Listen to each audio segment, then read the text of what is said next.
Hoje é terça-feira, dia da gente conversar com o economista Antônio Carlos Frachelli. Frachelli, prazer recebê-lo mais uma vez. Muito obrigado.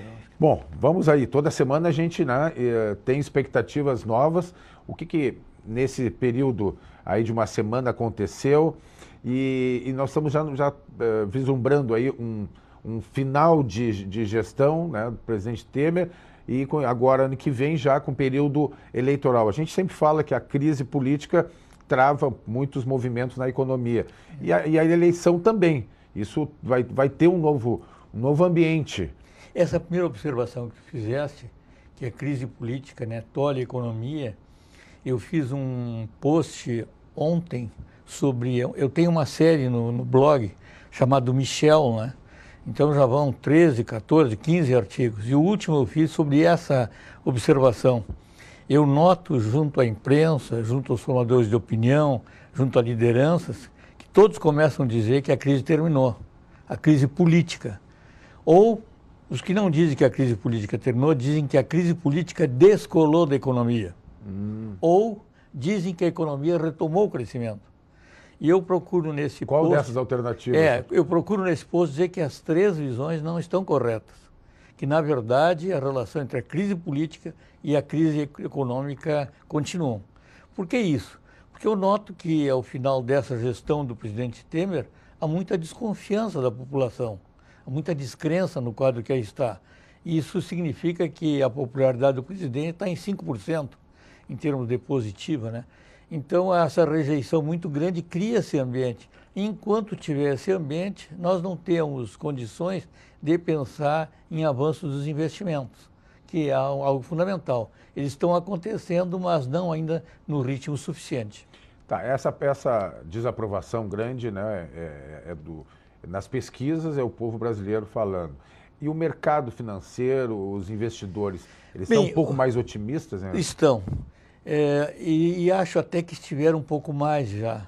Na verdade, o mercado apostou digamos assim, na ideia de que o Brasil não iria e não vai se transformar numa Venezuela. Então, essa ideia de afastar um risco maior fez com que o mercado se tornasse otimista com relação ao Brasil.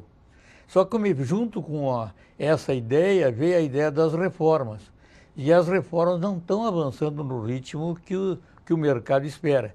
Então, melhorou porque não se tornou uma Venezuela, mas as condições para a reforma não se deram ainda. Esse é o impasse. E agora, com essa semana passada, esse ajuste fiscal, essa preocupação em apertar aí as contas? Bem, o ajuste fiscal, né, ele trouxe consequências muito difíceis para o Brasil. Por quê?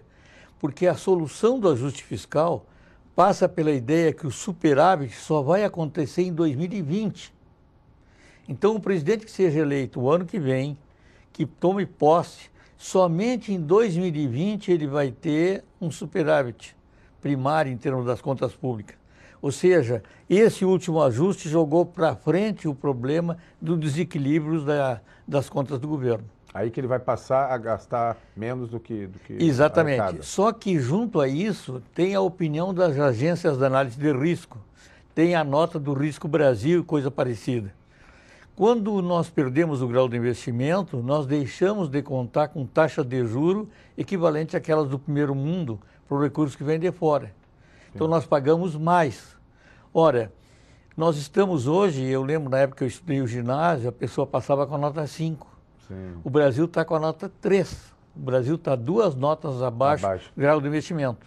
Com a situação que está aí, em vez de melhorar, ele pode perder um pouco mais de nota ainda. Só que a gente pode estar encerrando, Frachelli, só um comentário rápido sobre essa ideia de privatização da Eletrobras. Bem, todas as privatizações são importantes neste momento, pelas nossas dificuldades de contar com o apoio do governo, com o apoio da iniciativa privada, num ambiente de desconfiança. O Brasil está procurando buscar parceiros nessa empreitada para a retomada do crescimento. Daí a importância na área da energia.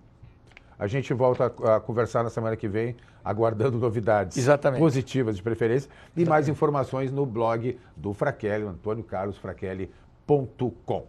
Lançada a Frente Parlamentar em Defesa dos Correios.